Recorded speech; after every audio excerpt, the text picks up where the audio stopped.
We're wrapping up our look at the New York Giants class of 2023 with Parker Ainsworth, host of Locked On Coogs, who's going to tell us everything we need to know about safety Gervarrius Owens. That's coming up next on the Locked On Giants podcast. You are Locked On Giants, your daily New York Giants podcast, part of the Locked On Podcast Network, your team every day.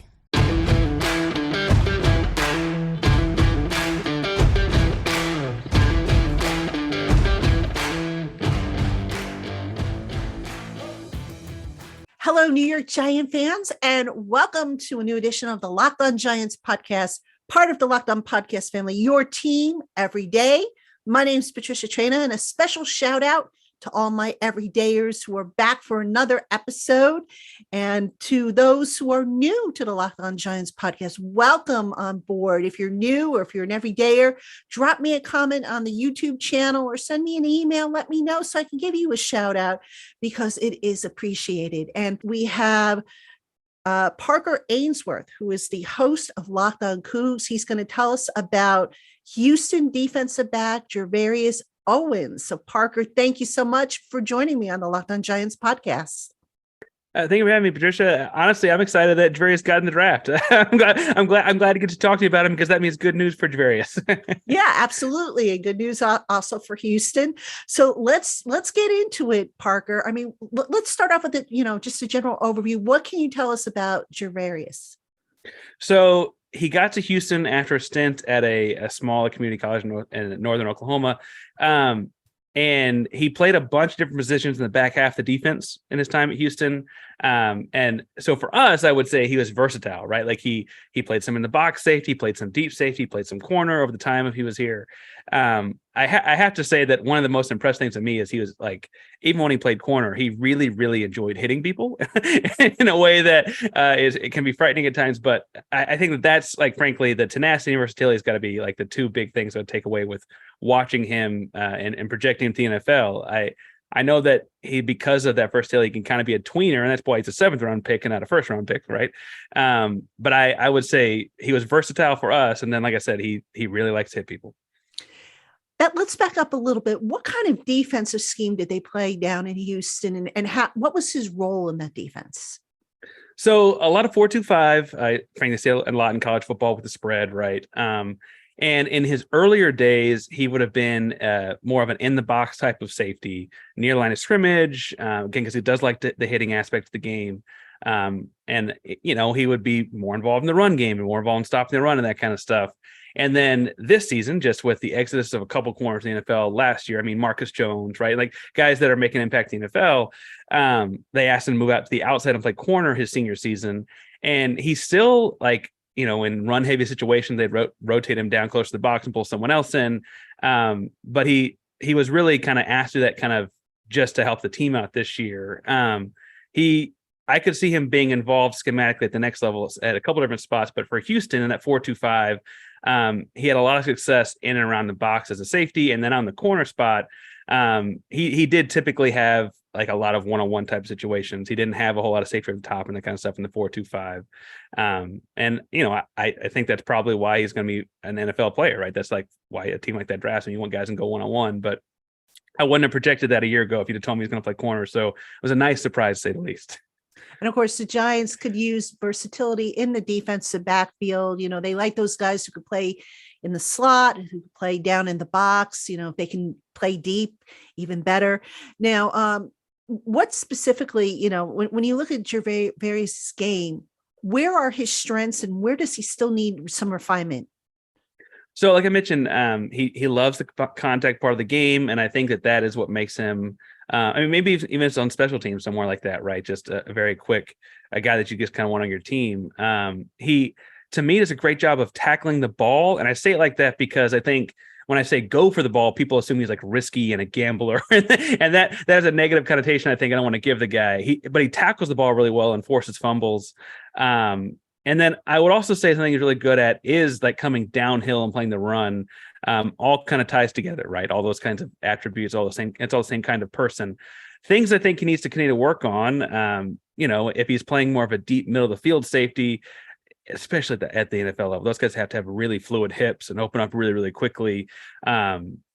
I think he's more of a downhill guy than a backpedaling kind of guy, right? And so I could see needing to work and continue to work on that kind of stuff, moving on to the next level. But Houston found ways to cover it up with, like I said, pulling him close to the box or playing him close to the line of scrimmage, or just saying be physical with that wide receiver and press man, right? So, Right. What about his angles? So does he take smart angles, and going for the ball and the ball carrier? yeah, so I think especially, like I said, moving forward, coming downhill, some of his high effort plays you see if you're looking at like clips of him online or whatever. He had two different that jumped to mind, like what I call like a touchdown saver, where he is the opposite side of the field's corner, cutting somebody off on what would have been a big 65, 70-yard touchdown kind of play across the field. But in more short spaces, again, I think he's great at taking angles downhill. It's the opening up the hips and playing backwards I would assume he needs to develop more. I don't want to say he can't do it because he's a 22-year-old kid, but I think that he does have to work on opening up and backpedaling at different angles, probably more than playing downhill at different angles. Now, he was a 4-year starter, I believe, also a team captain. Am I correct with that? Yeah, team captain last year, and frankly, team captain last year, and frankly, one of the handful of guys that stayed over from the defense in the year before. So kind of a veteran in a lot of ways, as much you can get in college football too. How are his instincts? I love the way he attacks, and I said this when I was talking about his strengths, the way he attacks the ball. He has a great handle on when someone's too loose with it, when someone's got like covered or whatever, and when to try and go for that. He also, for what it's worth, as a corner last season was second on the team in tackles. I don't know if that's good for us or bad for us as a team, but I think it's good for him. So I think he's got a good feeling on when to make the move or when to like cut under in screen game, because you see a lot of screen game in college, right? And so making those kind of plays is important. And as far as his instincts on the deep kind of stuff and all those, he had one like generational pick in like the Texas Tech game where he is he is opening up and running with a guy over the top and just like leaps up with a 2 interception that like, I think we all saw that. It was early in the season this past year. I'm like, whoa, like something's different with this guy right now, right? I don't think he makes that play in the years before that. And I don't know if that was just like the maturity and veteran side of him taking over or what, but that was a tremendous play that just jumps out in my mind as far as like something that was big time for him, that had to have had a little bit of instincts involved, right? That's not a play everybody can make. Couple of knocks on him, according to NFL.com, his scouting report is that he had several drops of potential interceptions, also a high number of open field tackles. Was that just, the scheme? Was that a speed issue, a recognition issue? What do you think that's attributed to? Oh, drops and interceptions are hard to make excuses for. So I don't want, I think you just continue to work on your ball skills. Like I said, I think the transition to corner gave him a lot more opportunities to have that too, right? So maybe there's something there. If he plays more corner or plays more deep free or something, I guess more development. The open field tackles, I think Houston put him on an island a lot. And so in transition to corner and then leave him out there on his own, you suddenly a guy's got to learn the job on the fly and is out there on his own. And so I don't want to make too many excuses and say he needs to make the plays, but it was new this year. He was playing outside and playing further away from the ball and doing a lot of new things. And so I'm sure that he would argue too would play some role in that. What about his intangibles? Like, for example, the play strength, the football IQ. What can you tell us about that? Well, I don't know what you think about Dana Holgorsen. I think everyone has very like polarizing opinions on Dana, but Coach Dana Holgorsen loves him. And so I would say that speaks like if the coaching staff likes Gervarrius a lot and speaks very highly of him, I would imagine that's because he's doing those great things in the film room, in the locker room, et cetera. Like I said, he was a captain, and I think that that's important to mention from his leadership because Houston has a great defensive line. Only one guy drafted this year. Only one guy was eligible to get, or two guys are eligible to get drafted. But so I guess, we'll see more of those guys get drafted in the next couple of years, but great defensive line. And I think the assumption was some of those guys are going to be captains. But Gervarrius winning one of those captainships, I think shows that there's a lot of faith and trust in him after being in charge of the defense for so long, or being a part of the defense for so long. And then truthfully, as far as intangibles go, a kid that has worked his way up from Northeastern Oklahoma A&M to the NFL draft. I mean, that takes a lot of grit and hard work that I think is worth shining a light on itself, right? Not everyone from Northeastern Oklahoma A&M gets shot at the NFL. It's not one of those big kind of blue blood programs. It's a true community college, right? And so, or as a community college type of program, I should say. And so, I think all of those things would add up to a pretty successful person, and we'll see how it turns out as an NFL guy. But I think those are all good intangibles to have for a guy. Hey, Giant fans, looking for a delicious snack, but you don't want all the sugars and the calories and the bad stuff? Then you need the best tasting protein bar ever, Built. You got to try this, folks. If you're like me and you want to make healthier snack choices, but you don't want to compromise on taste, Built Bars and Built Puffs are the way to go. They're healthy and they taste amazing. Seriously, you won't even realize that you're eating something healthy for you. That's how good they taste. Just like a candy bar, but without all the fat and the carbs and the sugar and the bad stuff. Built Bars and Built Puffs are covered in 100% real chocolate. That's right, real chocolate. So stick them in the refrigerator and it's like eating a frozen candy bar. It's so good. And they come in unbelievably delicious flavors like churro, peanut butter brownie, and cookies and cream, just to name a few. How does Built Bar do it? I don't know, but you know what? Each Built Bar only has on average 130 calories and 4 grams of sugar with a whopping 17 grams of protein. Amazing, right? And now you don't need to wait any longer for your box to ship from Built.com. For years, we've been talking about ordering Built Bars online, but pop into your local Walmart or Sam's Club and you can get your specialty flavors just like you could if you go to Built.com. And by the way, if you want to go to Built.com and take advantage of our 15% discount offer, just enter the code LOCKEDON15 at checkout to save 15% off your first order. So you have a choice now as to how quickly you get your Built Bars. You can either go to Sam's Club or Walmart, or you can head on over to Built.com to order your customized box. Check them out today, folks. You won't be sorry, and you'll thank me later. What can you tell me about him as a person, his personality? I don't know if you've been in the locker room with him, or talked to him, but what can you tell me about him? So I want to say, and maybe this is my own assumptions about DBs. I think the further you get away from the football, generally the louder you are. And I don't know why that is, but I think the receivers, the DBs, the safeties, those guys typically have loud games. But Gervarrius is not that guy. He's a much more quiet, reserved guy. And so, I think that was kind of what stuck out to me. Is I think of corners as you have to have this mentality. You think about Sauce Gardner is picking off Aaron Rodgers, putting on a cheesehead hat, right? The guys are celebrating. You have to have that kind of supreme confidence, you would think, right? Deion Sanders, right? Whatever. And he isn't that loud, boisterous type. And so I think that was, a little bit makes him a little bit different from your average corner. But he was a strong student at University of Houston. I actually don't know if he graduated this spring or if he focused his efforts on the draft. I probably should know that, but he's a strong student at the University of Houston. And like I said, I think that the quiet leadership worked for us here. So I hope it works for you all there, because that was a really it's nice to have those kind of guys in the locker room sometimes. So, just expanding that to the Houston defense, because, obviously your leaders shape the defense. Did you see that with Gervarrius? Well, I don't mean to put it, it was all roses here. Houston's defense did struggle throughout the season as a defensive unit. Like I said, we graduated a few guys in the NFL the year before and had to replace those. That's why Gervarrius himself playing corner.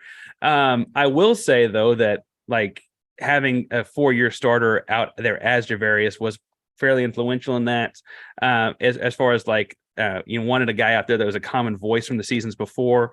And it felt like as the year went on, there was a big SMU game in the middle of the season that gave up 77 points, and it was awful, right? But I think having guys like that to kind of pick the team back up, he spoke to every week, 2 defensive players, 2 offensive players speak to the media, and he spoke to the media twice in the last month and was just basically look, we're trying to build off of the mistakes that we put on that film, right? And those kinds of working forward, I think signify that I think he's the right mentality, has the right mentality to be a pro kind of kid. I know that's not every 7th round pick. Not every 7th round pick has all these physical tools and whatnot. But I think he's got the mentality to make a roster. And I be interested to see how it works out with him in camp and stuff like that in New York, because they have other DBs on their roster, right? They just took one. So it may feel like a crowded room, but I think he's a kid that you want to have in your room if he can make the cut. What about playing in New York? Because as you know, New York is not an easy market to play in. Yeah. That's why I think being quiet, the more, reserved type may help him. He's not, I say this, everyone's a kid, right? So I guess they could all go out and make mistakes, but I don't anticipate him to be the kind of guy that has a whole bunch of headlines about being out and about in New York City. New York City is a city that's easy to make headlines in, and I don't anticipate that out of Gervarrius. It certainly would be a transition from what he was like here at Houston. And so I imagine that helps him out a lot. I also, like I said, he was a smart kid while he was here. And so I think that having a good head on his shoulders from that standpoint would help too.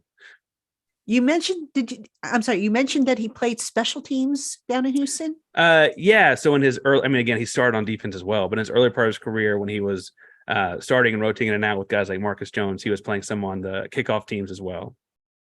So that's obviously something he could do if he had to here, because I have a feeling that's going to be his ticket onto the roster. Oh, and I think that's exactly right. Like every young DB, even if you're a starting DB, honestly, but if you're a young DB, you need to be first in line in all those drills. You want to be like smoozing those coaches a lot, right? Because that's the first ticket on the bus.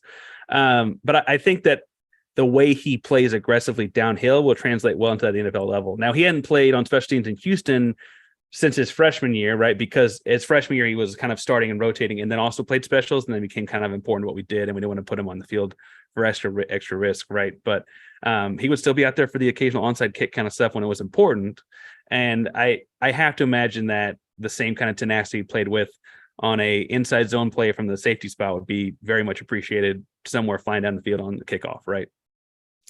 If you had an opportunity to advise Giants defensive backs coach Jerome Henderson as to the best way to use Owens, whether it be in a personnel package or in a particular position or whatnot, define it for me. What would you tell him? So, he's not listed as a Giant, right? He's 6'1", 195. And I think that would have people hesitant to put him on those bigger receivers, but he's just so physical that I wouldn't let that get, if I were trying to scheme him, someone to cover man to man, I wouldn't let the size necessarily deter me from putting him on the 6'4" type guys. He covered Rashee Rice somewhat. Rashee Rice was the SMU wide receiver that just got drafted this cycle.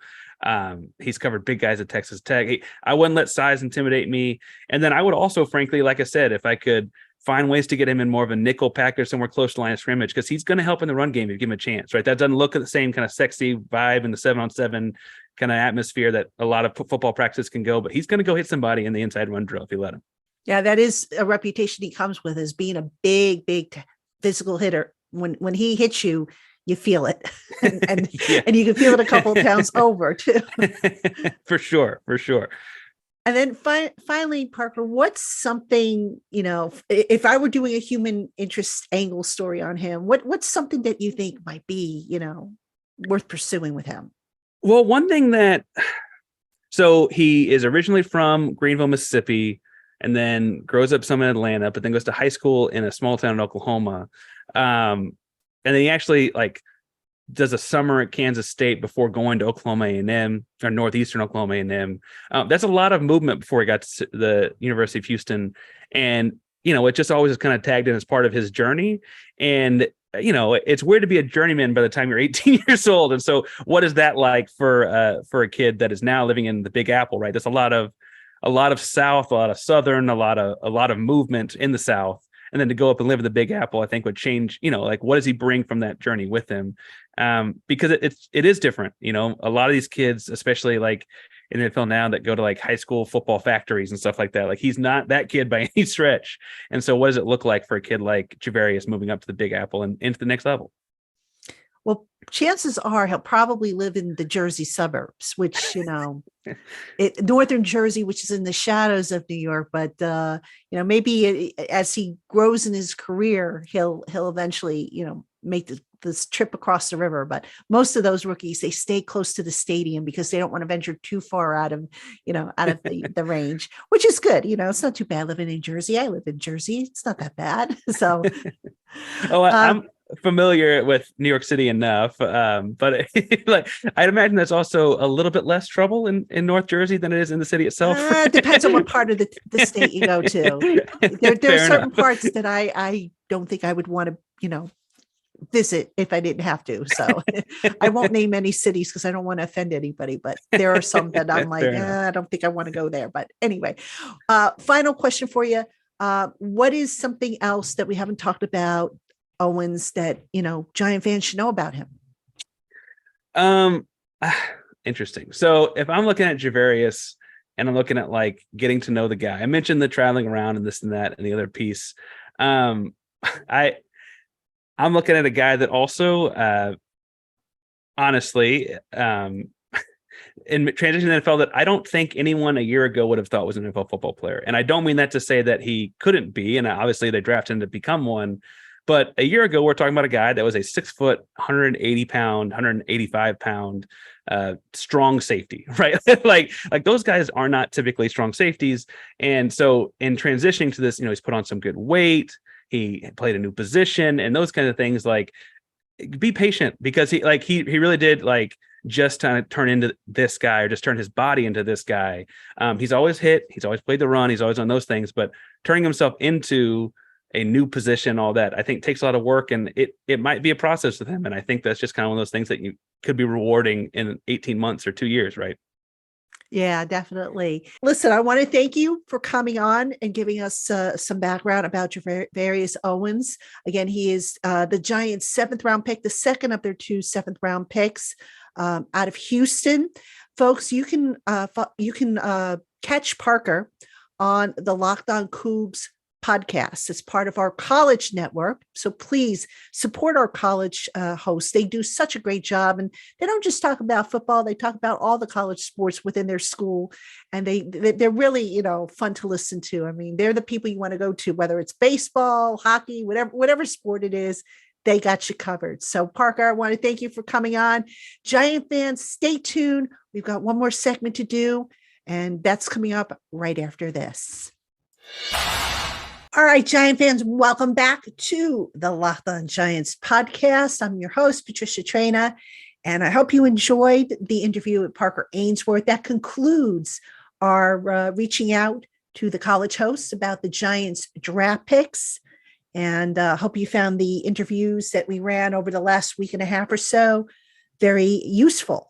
So moving forward on the Locked On Giants podcast, we're going to continue to break things down for you, various topics and whatnot. Next Thursday, the Giants have media access to the OTAs. So that's going to obviously be on the schedule. I'll be at the OTA and report back on what I see and what I can. So that's on tap.